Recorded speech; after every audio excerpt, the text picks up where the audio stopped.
I get it now, okay? The reason that I didn't think the Golden Age arc was a masterpiece, the reason I didn't think it was the best thing I had ever read, it's because ultimately, Berserk is a comedy series, and I did not originally judge it as such. We're going to be getting into some spoilers today, all the way up through the Conviction arc of Berserk, Volume 21. And of course this will be a follow-up to my Golden Age arc review that I posted last month. Now if you remember from that video, I really enjoyed the Golden Age arc of Berserk, but I really couldn't help feeling a bit underwhelmed, especially after sitting on it for a whole month. I did have some problems with it. A few times I was taken out of it by the ridiculously over-the-top moments. But overall, it was some pretty good shit.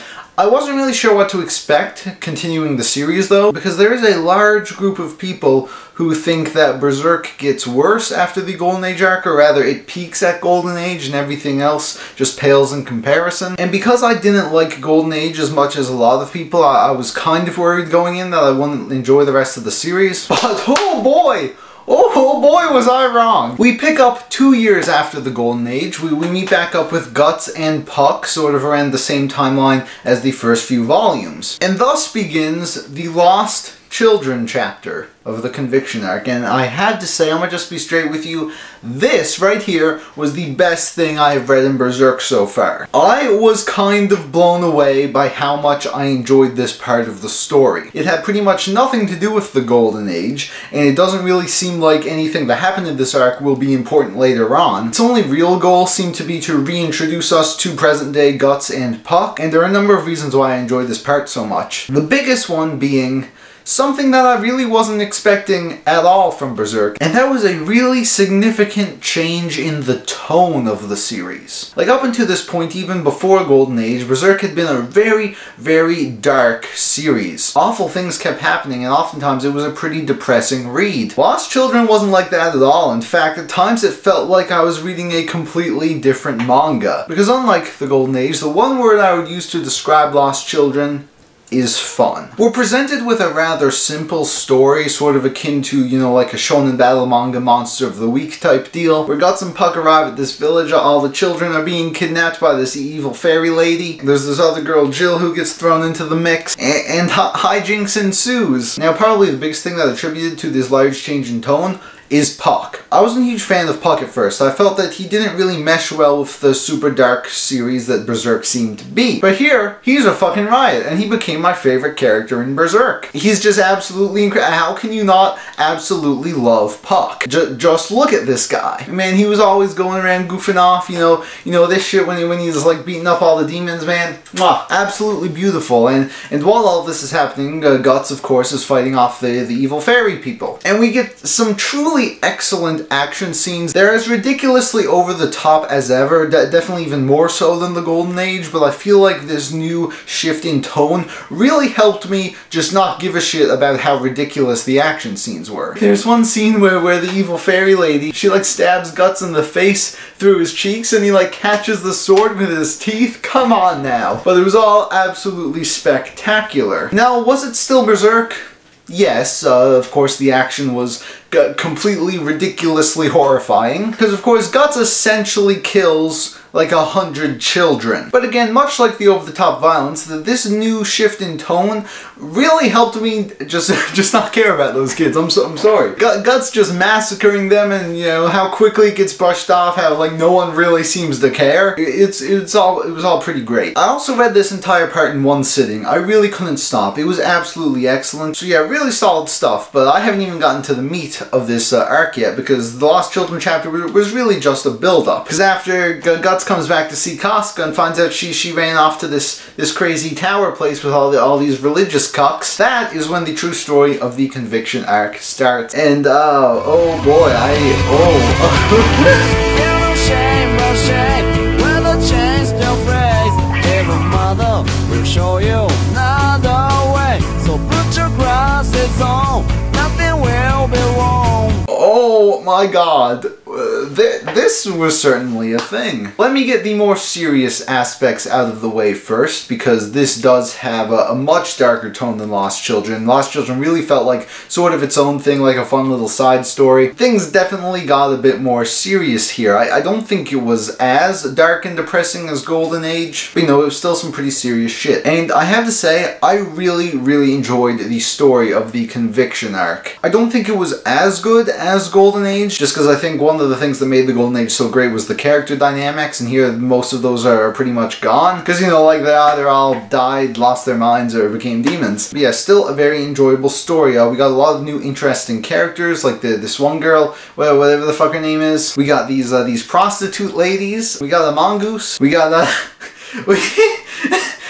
I'm getting ahead of myself, hold on now. This arc in particular had a lot of religious themes, and it was really cool how they were explored. And the end of this arc seemed to be setting up some future events that I'm really excited to get into. The climax where Guts is fighting Mozgoose and the tower is crumbling and everyone's trying to kill Casca and the demons are consuming everyone, that was fucking spectacular. And all of this was thanks to the excellent artwork. Man, there's been such an improvement in the art over the course of this series. It's gone to the point now where it's definitely some of the best manga art I've seen. It is absolutely amazing. But once again, there were some things that did feel a little odd. For one, a lot of the humor, you know, like with Puck, that was present in Lost Children and was excellent there, carries over into the Conviction arc. I'd even argue it's a bit more prominent here because Guts picks up this other kid, Isidro, who was hanging around with Puck, and they're getting up to hijinks all the time. And I love these guys, okay, when they're goofing off and everything, it's all pretty entertaining. But to me, it sometimes takes away some of the seriousness of the story. Like in the climax, all this crazy, horrible shit is happening, but they're still there, you know, cracking jokes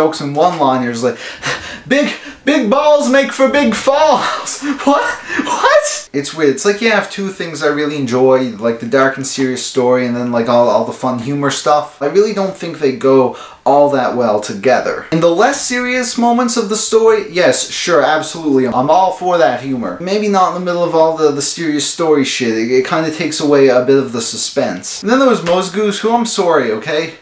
I know he played like an important and serious role in the story, but his character design is just hilarious. There were many times that I really couldn't take him that seriously, but I do think his final fight with Guts made up for it. Now, of course, this is Berserk, and what is Berserk without its graphic sexual content? Which is back again, it's more ridiculous than ever, and probably more off-putting and pointless than ever. I'm here complaining about the rape in Berserk. I don't want to see rape in my manga series, because it's gross. And they're telling me, listen Gear, listen, okay, the rape has meaning. It all has meaning. Okay, not really rape per se, more so attempted rape. This is what makes the series dark. This is what lets you know, oh, that you're in a dark and super fucked up world. No, what lets me know I'm in a super dark and fucked up world is when I see all these people starving and their babies starving and these women having to resort to prostitution, okay? Yeah, that stuff shows me that things in this world are fucked. You know what makes me take this serious stuff less seriously?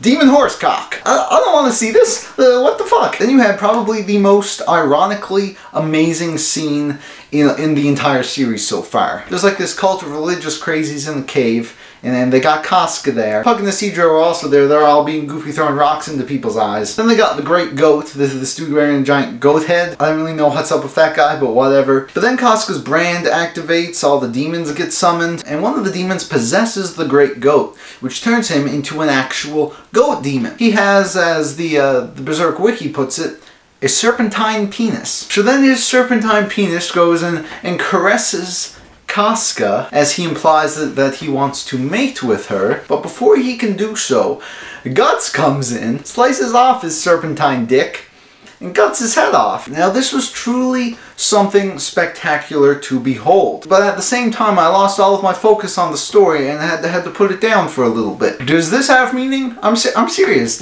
Where was the meaning in this? Is the Great Goat going to be resurrected and be a major antagonist later? I hope the fuck not. This was disgusting. If you want to have Guts fight a goat guy, sure, I'd love to see that, but you could really do without the serpentine penis trying to rape Casca. Why does everyone want to rape Casca? They cover her up in bandages so she won't get raped. And then once these guys see her without her bandages, they try to rape her. Why? Why? Why? Seriously, why? Whew.